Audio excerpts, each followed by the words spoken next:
1 महीने बचा है और बस कौन सी मंथ बची है, फरवरी में आप लोग को जाके पेपर लिखना है। 1 महीने में कैसे प्रहार करें कि क्वेश्चन बिल्कुल चूर चूर हो जाए। लोगों को एक कहानी से बताना स्टार्ट करता हूँ। जैसे जिस परीक्षा में को बैठने जा रहे हैं, जिस परीक्षा में आप बैठने जा रहे हैं, उस परीक्षा में आपके पड़ोसी भी देने जा रहे हैं। उसी परीक्षा को कौन देने जा रहा है, आपके पड़ोसी भी। रिजल्ट के बाद अगर आपका पड़ोसी का रिजल्ट हो जाता है, और सोचिए कि अगर आपका रिजल्ट नहीं होता है तो आपके माँ बाप को उस टाइम कितना शर्मिंदगी महसूस करना पड़ता है। क्या आपने कभी इसके बारे में सोचा है? अगर सोचा होता तो आज तक आप लोगों का ऐसा हालात नहीं होता। अगर आप सच में 10वीं या 12वीं या 9th क्लास का जो भी आने वाला फाइनल एग्जाम है, अगर आप उस एग्जाम के देने वाले एक सही मायने में एक कैंडिडेट हैं, एक अच्छे स्टूडेंट्स हैं, तो प्लीज़ वीडियो को ध्यानपूर्वक देखने की कोशिश करना, क्योंकि अब हमारी आखिरी प्रहार बाकी है। ये आखिरी प्रहार क्या होगा, इसमें क्या क्या होगा, कि मतलब कैसे आखिर परीक्षा को पास करने की स्ट्रेटेजी होगी, क्या प्लानिंग होगा, इस सब के बारे में हम पूरी तरह से डिस्कस करने वाले हैं इस वीडियो के अंदर। अगर आप इस चैनल पे नए हैं तो आप सभी को मैथ्स एंटरटेनमेंट चैनल की तरफ से आप सभी को तहे दिल से नमस्कार है। देखिए, अब हमारे पास बहुत कम ही टाइम बचा है। टाइम कितना बचा है? आज हमारा दिसंबर लगभग अब दिसंबर भी खत्म होने वाला है। ठीक है, 17-18 दिसंबर के आसपास हो गई है। ठीक है, आज 17 तारीख हो गया, तो अब दिसंबर में 1 महीने में ख़त्म हो गया। आपके पास ओनली 1 महीने बचा है और बस कौन सी मंथ बची है, फरवरी में आप लोग को जाके पेपर लिखना है। 1 महीने में कैसे प्रहार करें कि क्वेश्चन बिल्कुल चूर चूर हो जाए। ऐसी प्रहार हम करने के लिए आप लोग को बताऊंगा कि आप लोग क्वेश्चन के मतलब एग्जाम के क्वेश्चन देख के ही मतलब आप लोग कहोगे कि ये क्या आ गया, ये तो बच्चों की मतलब बच्चों लाइक क्वेश्चन था। देखिए, परीक्षा कोई कठिन नहीं होता, परीक्षा कोई कठिन नहीं होता। जो अगर पढ़ता है उसके लिए परीक्षा आसान हो जाता है, और जो सच में नहीं पढ़ता उसके लिए परीक्षा कठिन क्या ऐसा कठिन बन जाता है कि वो उससे निकल पाना उसके लिए बिल्कुल नामुमकिन सा लगता है, असंभव लगता है। तो मैं आप लोग को इसी दलदल से निकालने की कोशिश करूंगा, क्योंकि आप लोग को रिजल्ट देख के मुझे बहुत मतलब आप लोग कहाँ कहाँ नहीं घूमते हैं, कहाँ कहाँ जाते हैं पढ़ने, बहुत जगह जाते होंगे, लेकिन रिजल्ट ऐसा आता है यहाँ पे कि 10 बच्चे देते हैं तो उसमें से 1 बच्चे पास होते हैं। आखिर क्या बच्चों की कमी है? बच्चों की कमी, बच्चे तो पढ़ने भी जाते हैं, बहुत बच्चे बहुत जगह मतलब ट्यूशन क्लास, इंस्टीट्यूट ये सब में जाते भी हैं, लेकिन आखिर कहाँ किसकी गलती है ये मैं बताने की कोशिश करूँगा। देखो, टीचर वो नहीं होता है जो ओनली पढ़ाने का काम करता है। पढ़ाने के लिए तो आपके दोस्त भी बहुत है यार, यूट्यूब पे बहुत सारे हैं, बहुत जगह ऐसे रिसोर्सेज है कि टीचर वो होता है जो बच्चों को समझा दे। अगर पढ़ने वाले बच्चों को ही पास करा सकते हो तो वो सच में टीचर क्या। अगर बच्चा आपके पास आ रहा है, अगर आपके पास बच्चा आ रहा है तो बच्चा की गलती नहीं है कि वो बच्चा फेल हो रहा है, वो उस टीचर की गलती है। उसने क्या कमी रखा, कैसे मतलब उस बच्चे तो कैसे नहीं पहुंच पाया कि आखिर वो बच्चा पास होने लायक बन पाया।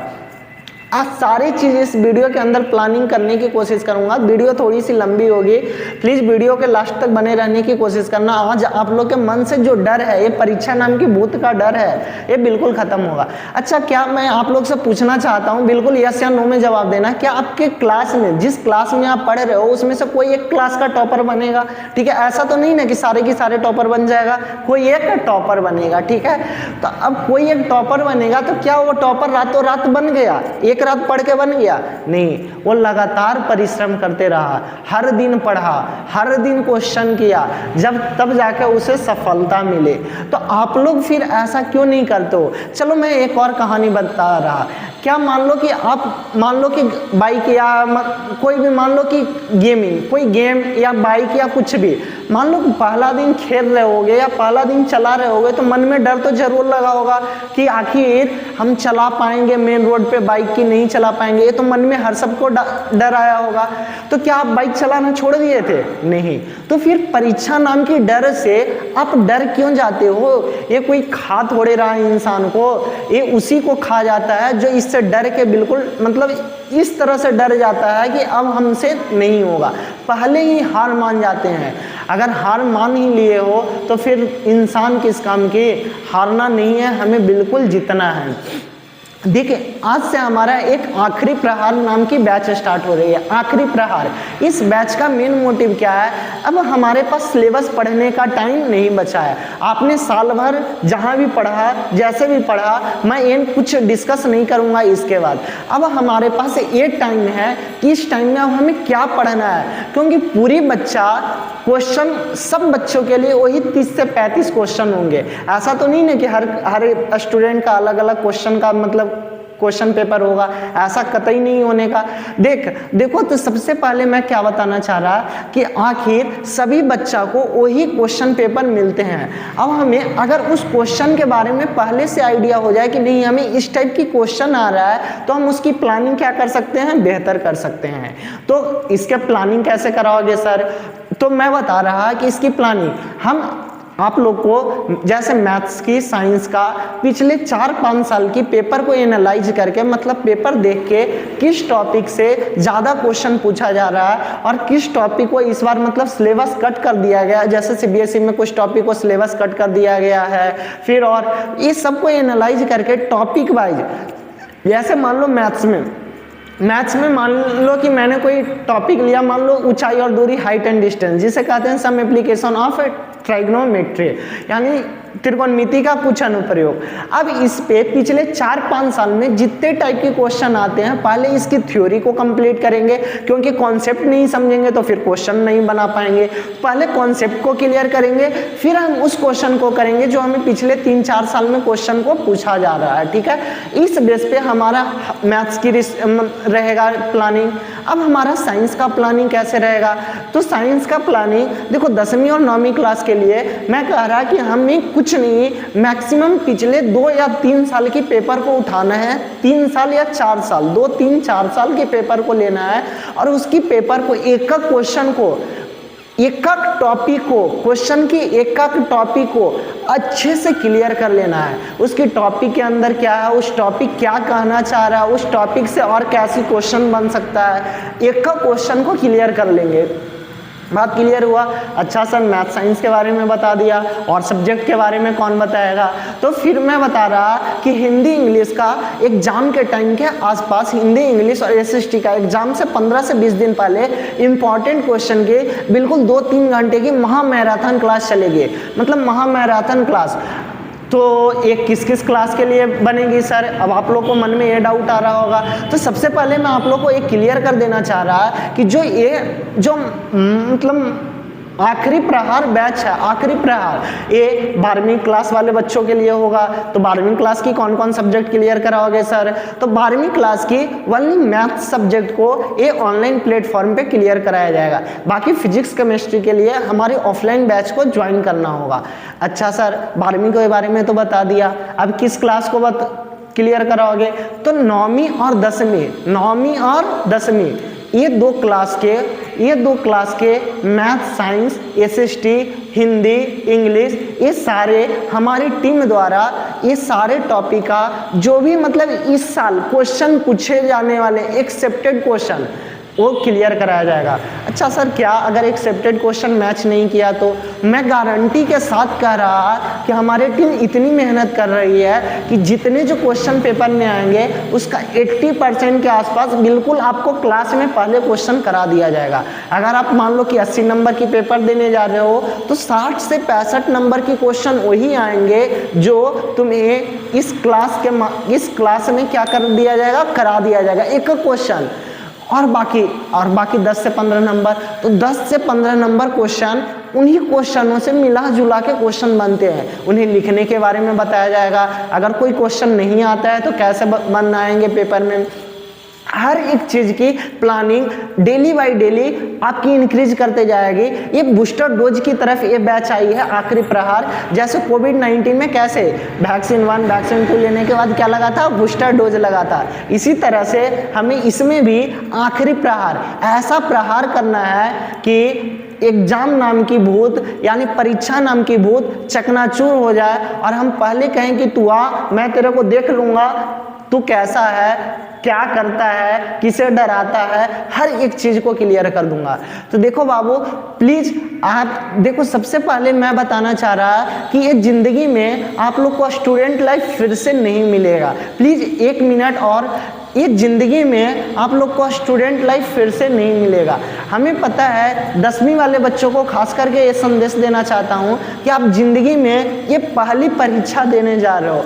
अगर ये परीक्षा पास नहीं करोगे तो ये ज़िंदगी की आखिरी परीक्षा हो जाएगी, यही ज़िंदगी की तुम्हारी आखिरी परीक्षा बन जाएगी। तो प्लीज़ ज़िंदगी की पहली परीक्षा में ऐसे शोर मचाना है कि पूरी दुनिया जान जाए, पूरी ये बस्ती जान जाए कि कहाँ से पढ़े हो, कैसे पढ़े हुए हो। तो प्लीज़ एक ज़्यादा देर मत करने की कोशिश करना, हम कुछ और अनाउंसमेंट करने की कोशिश करेंगे। देखो हमारे पास जो ऑफलाइन बैच है, offline batch 9th class, 10th class और 12th क्लास के सारी बैच चलती है। सबसे पहले मैं गर्ल्स के बारे में बताऊंगा। देखो जो 10th क्लास की गर्ल्स है, यहाँ पे लगभग जो हम जिस जगह से ये मतलब वीडियो शूट कर रहे हैं, यहाँ पे एक पास में एक स्कूल है। इस स्कूल में 10th क्लास की जितनी जो गर्ल्स है वो सारे की सारे होम साइंस ले रखी है। तो मैं उन गर्ल्स को सबसे पहले संदेश देना चाहता हूँ कि देखो होम साइंस ले रखी हो, लेकिन बाकी सब्जेक्ट तुम्हारे पास है, साइंस है, इंग्लिश है, हिंदी है, एसएसटी है, ये सब पेपर को बिल्कुल मजे में मत लेना, बिल्कुल आसानी से मत समझना, क्योंकि आपको एक प्रॉपर गाइडेंस, प्रॉपर एक मेंटोर की बहुत ज़्यादा जरूरी है। आपको वो सही रास्ता दिखाए कि नहीं ऐसे बढ़ना है। मैं बता रहा, पिछले 4 साल का रिकॉर्ड बता रहा, आज तक हमारे पास के एक भी बच्चा को मैं फेल होने नहीं दिया। जो भी बच्चा आता है उसे मैं रिजल्ट दिला देता हूँ, लेकिन यहाँ के बच्चे को बस पास होने से मतलब है। लेकिन इस बार मुझे पास नहीं करवाना है, इस बार हमें बच्चों को एक अच्छे लेवल के मार्क्स दिलाना है, ताकि वो बच्चा आगे की जो भी स्टडी करे उसमें जो कम नंबर वाले बच्चों को दिक्कत की सामना करना पड़ता है वो बिल्कुल नहीं हो। तो क्या तुम लोग तैयार हो?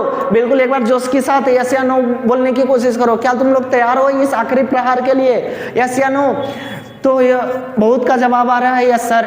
तो देखो बाबू, सबसे पहले मैं बैच की अनाउंसमेंट करना चाहता हूँ। जो हमारे पास 10th क्लास की बैच है, 10th क्लास की बैच है, मॉर्निंग में 8 AM से 9 AM तक ये बैच है। 8 AM से 9 AM ये मॉर्निंग में गर्ल्स की बैच है। इसमें ओनली किस क्लास की बैच है? 10th क्लास की गर्ल्स की बैच है। ये डाउट क्लियर हुआ? अच्छा, 10th क्लास की गर्ल्स के बारे में तो आपने सबसे पहले बता दिया सर, बॉयज कहाँ गया? तो बॉयज के बारे में, बॉयज एक पिछले बार मैंने एक बैच स्टार्ट किया था जिसे क्रांति बैच के नाम से स्टार्ट किया था। उस क्रांति बैच में बहुत सारे बॉयज पढ़ रहे हैं। उस क्रांति को आप उस क्रांति वाले बच्चों से पूछना कि इस बार सच में क्रांति लाने वाले हैं पेपर में। ऐसी क्रांति लेके आएंगे ना कि जिस स्कूल में पढ़ रहे हैं आज कहीं भी उनके आसपास के सभी लोग आश्चर्यचकित हो जाएंगे कि ये कैसे ऐसे कर पाया, ऐसा कैसे इसके लिए मुमकिन हुआ। तो बॉयज की जो 10th क्लास की बॉयज की बैच है बाबू, 10th क्लास की बॉयज की बैच है, ये बैच है सुबह में 7 से 8। ये हमारे ऑफलाइन सेंटर जो मेंटल हॉस्पिटल है उसके जस्ट सामने में है। अच्छा, आपने ये सब तो बता दिया सर, अब 9th क्लास की बारी आई। देख भाई बहन, 9th क्लास पेपर में बहुत बच्चे को रोक दिया जाता है। क्यों रोका जाता है? इसका भी सबसे बड़ा रीज़न है क्योंकि कोई भी स्कूल अपना बदनामी नहीं करना चाहता है। अगर 9th में नहीं रोकेगा, सब बच्चों को 9th क्लास पास कर दिया जाएगा, तो 10वीं क्लास में फिर नंबर मतलब फेल होके वह स्कूल को क्या करने की कोशिश करेगा? बदनाम करने की कोशिश करेगा, स्कूल की इमेज को क्या करेगा? खराब करेगा। जिस कारण से बच्चों को 9th क्लास में ही रोका जाता है। लेकिन तुम लोग अब बिल्कुल डरना मत, ऐसे मैं बता रहा एकदम डरना नहीं है। तुम लोग को एक का क्वेश्चन, एक का कॉन्सेप्ट क्लियर करते हुए 9th क्लास को बिल्कुल हवे में पार कर देना है। तो 9th क्लास की जो बैच होगी, 9th क्लास की गर्ल्स की जो बैच है वो गर्ल्स की बैच है 3:30 से 3:30 मतलब शाम को PM से 4:30, 3:30 से 4:30 PM। फिर जो बॉयज की 9th क्लास का बॉयज है, इसकी बैच है बाबू शाम को 5:15 से 6:15 के बीच में। अच्छा, आपने ये सब तो बता दिया सर, क्या 12th वाले बच्चों को भी टाइम टेबल बता पाओगे? हाँ बिल्कुल, ट्वेल्थ क्लास की जो बैच है वो हमारे पास 6:30 से शाम को 7:30 तक इसमें ओनली क्या बताया जाएगा, फिजिक्स और केमिस्ट्री दोनों कंबाइन में। बायो मेरा नहीं था, बायो हम नहीं पढ़ाते, तो फिजिक्स और केमिस्ट्री बायो के इंपॉर्टेंट क्वेश्चन के लिए देखा जा रहा है कि किस टाइप के क्वेश्चन पूछा जाएगा, उस टाइप का आपका प्रैक्टिस करा दिया जाएगा। फिर जो 6:30 से है, सॉरी 7:30 से 8:30 जो बैच है, ये 8:30 कभी कभी 9 भी बज जाता है, इसमें ट्वेल्थ क्लास की मैथ्स वाले बच्चों की बैच है, ये शाम को 7:30 से 8:30 में। अच्छा, आपने ये तो बता दिया सर, अब क्या आप फ्री में पढ़ाना चाह रहे हो क्या हम लोगों को? तो देखो बाबू, हम फ्री पढ़ाना चाहते हैं, लेकिन देखो जहाँ पे हम पढ़ा रहे हैं उसका भी रूम रेंट देना पड़ता है और बहुत कुछ ऐसा चीज़ है, तो तुम लोग का फीस इतना कम रखा जाएगा ताकि तुम औरों जगह जो 1 महीने में देते हो पैसे, वो तुम यहाँ पे 4 महीने 3 महीने जो भी टाइम है 2-3 महीने, वो 3 महीने की फीस औरों जगह की 1 महीने की फीस के बराबर फीस रखी जाएगी। और ये फीस कम के चक्कर में मत सोचना कि क्वालिटी में कोई कमी आएगी, क्वालिटी सबसे बेहतर से बेहतर मिलेगा, इतना बेहतर मिलेगा कि आप लोग इस बार के जो आखिरी प्रहार है ऐसा प्रहार करोगे कि जिंदगी भर याद रहेगा कि हम कहाँ पढ़े थे। तो मैथ्स एंटरटेनमेंट नाम का कोई चैनल था, वहीं पे हम पढ़े थे। तो सबसे पहले जो फीस की बात करना चाहूँगा, जो हमारे पास एडमिशन फीस है वो 50 रुपये रखा गया है गर्ल्स का, और बॉयज़ का एडमिशन फीस 100 रुपये रखा गया है। और देखो 9th और 10th क्लास की जो फीस है एग्जाम तक, चाहे 10वीं की एग्जाम हो या 9वीं की एग्जाम हो, जब तक एग्जाम नहीं होगी तब तक फीस मात्र कितने रुपये रखे गए हैं, 600 रुपये। अब सोचो कि यह कोई पैसे में पैसे हैं, इतने पैसे तो और जगह 1 महीने में फीस लिए जाते होंगे, 600 रुपये। देखो हमारे साथ टीम भी काम करेगी तो थोड़ी सी उनके ऊपर भी, हम तो मान लो कि फ्री पढ़ा देंगे, लेकिन वो जो आएंगे आपको पढ़ाने वो तो हमसे पैसे का डिमांड करेंगे ही, उन्हें भी देना पड़ेगा। तो 9th और 10th क्लास की गर्ल्स की मात्र फीस कितने रुपये रखे गए हैं, 600। हाँ, उन गर्ल्स को भी मैं बताना चाहूँगा जिसके घर वाले यानी मम्मी पापा नहीं पढ़ाना चाहते, मैं उन गर्ल्स को एक बार कांटेक्ट करना, मैं वैसी गर्ल्स को भी कुछ ना कुछ जरूर रास्ता बताऊंगा, मतलब उसे फ्री, एक तरह से फ्री। जैसे अभी भी मैं बहुत बच्चों को फ्री पढ़ाता हूं जिनका इकोनॉमिकल कंडीशन बिल्कुल वीक है, तो वैसे बच्चों को। अच्छा सर, गर्ल्स को तो आपने बता दिया, बॉयज़ के बारे में नहीं बताओगे? अरे नहीं, देखो बॉयज़ का जो 9th और 10th क्लास की जो बॉयज़ है, इसका आखिरी प्रहार बैच का मात्र जो पैसे रखे गए हैं एडमिशन फीस के बाद, वो मात्र रखे गए हैं 750 रुपये मात्र। अच्छा, इतने पैसे? अरे भैया, आप कहीं जाओगे 1 महीने में आपसे ये फीस का डिमांड किया जाएगा, वो भी आपको स्टार्टिंग में। और 750 रुपये में सोचो आपको 10वीं क्लास पास होने की गारंटी दिया जा रहा है। हाँ, लेकिन हम उतना ही तोड़ते भी हैं जितना हम बोलते हैं। ऐसा नहीं, हमारे पास अगर आओगे तो एक पहले मन में से ये डर को निकाल देना है कि हम परीक्षा पास नहीं हो सकते। वही बच्चा पास होगा जिसके मन में से ये डर खत्म हो जाएगा कि नहीं, हम परीक्षा पास कर सकते हैं। अगर जिसके मन में इस नाम की कुरफाती चीज़ बैठी है कि हम पास नहीं हो सकते हैं, आज और इसी वक्त निकाल दो और कहो कि हम पास कर सकते हैं, मेरे अंदर इतनी क्षमता है कि हम परीक्षा पास कर सकते हैं। आखिरी प्रहार में ऐसी प्रहार मारेंगे कि वो चकनाचूर हो जाएगा, फिर वो झुकने का नाम नहीं लेगा। तो मात्र 750 रुपये रखे गए हैं। और जो 12th क्लास की है बॉयज़ का फीस, वो पर मंथ के हिसाब से लिया जाता है, उसमें कोई आखिरी प्रहार की बैच में इस तरह की नहीं, क्योंकि उसके सिलेबस को अभी कुछ पार्ट बचा हुआ है, उसके सिलेबस को कंप्लीट किया जाएगा।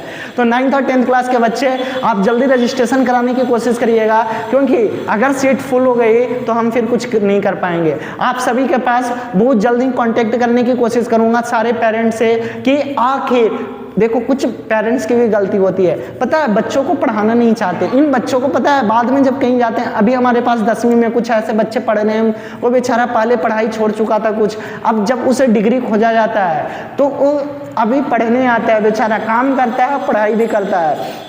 तो ऐसा तुम्हारे साथ नहीं होना चाहिए। हर पेरेंट्स के साथ में कांटेक्ट करने की कोशिश करूंगा। और देख भाई सबसे पहले ये सब चक्कर उक्कर छोड़ दे दुनियादारी के। अगर तेरे को पास होवे के है तो सबसे पहले एकदम माइंड से निकाल देना है कि हमें पास होना है तो होना, फेल नाम की कोई चीज़ ही नहीं होता।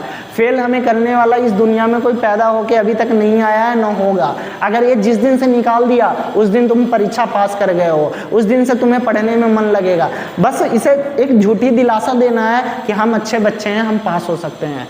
तो मिलते हैं अगले टॉपिक कोई वीडियो का। अगर वीडियो अच्छा लगा हो तो लाइक शेयर, और जितने बच्चे को देखो, मैं लाइक या चैनल सब्सक्राइब करने के बारे में नहीं कहूँगा, लेकिन पता है ये हर एक बच्चे तक वीडियो ज़रूर पहुँचाने की कोशिश करना, ताकि उसे भी पता चल जाए कि आखिरी प्रहार क्या है और हमें कैसे इसकी प्रहार करना है, ताकि हम एक पेपर को अच्छे से पास कर सकें। तो मिलते हैं आप सभी से जल्द ही नेक्स्ट वीडियो में। तब तक के लिए गुड बाय आप सभी को।